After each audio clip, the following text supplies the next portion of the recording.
The Torah prohibits the speaking of Lashon Hara. Lashon Hara, literally negative speech. Today, most progressive societies have one or another form of prohibiting libel, prohibiting bad-mouthing other people. There's an essential difference between the Torah's approach to it and that which society has already learned to appreciate. First of all, the definition of Lashon Hara, negative speech, is not to slander another human being. It is to speak negatively of another human being, even if the negativity expressed is totally accurate. Even if everything you're saying is totally true. The Torah nevertheless prohibits it. I would like us to examine the source of this prohibition, just to get a bit of an understanding. The Torah writes, Lo selech rochil bi'amecha. Do not walk around, lo selech, rochil. The word rochil is an adverb. It's an adverb that seems to have been concocted by the Torah, borrowing from the word rochel. A rochel is a vendor, a traveling salesman. Lo selech rochil ba'amecha.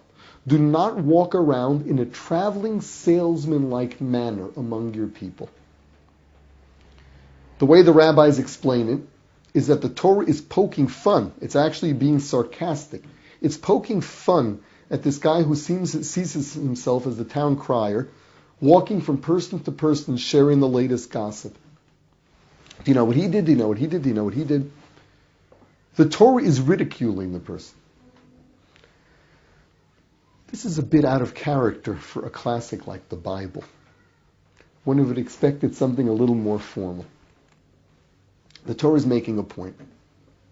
The Torah is indeed making fun of him. And I would like to refer you to a story, a parable that we have brought down in several of our sources. The parable is talking of the wise man that walks with his students, and they come upon a dead dog, the body of a dead dog, and the students say, "Oh, what a repulsive odor it's got." To which the wise man replies, "But look how white its teeth are." The Torah is making a point here.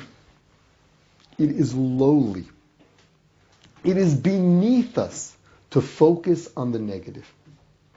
It is beneath us, as human beings created in the image of God, it is beneath us to constantly focus on other people's shortcomings. The commandment of not speaking Lashon Hara does not mean do not defame and do not slander. The prohibition is don't focus on negativity. Don't constantly look for other people's faults. Keep your nose out of other people's garbage. Look for the positive. This does not mean be naive. This does not mean pretend as if everyone's wonderful. What it does mean is that don't unnecessarily focus on people's faults. And it's far more mature not to comment when something is obviously negative rather than say something.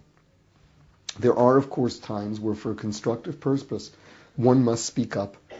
If you've got someone who is a menace to society, someone who can cause potential harm, it's important to bring it to other people's attention so that they will not fall victim to him. That's not Lashon Hara. That's something constructive. But the Torah is saying that it is lowly. It is beneath us. Don't walk around in a traveling salesman-like manner, once again poking fun at the gossip monger, the one who goes from door to door, from friend to friend. Do you know what I saw? Do you know what I heard? The Torah is saying, be people. We're big. We're mature. Don't focus on the negative unnecessarily. Focus on the positive. See good.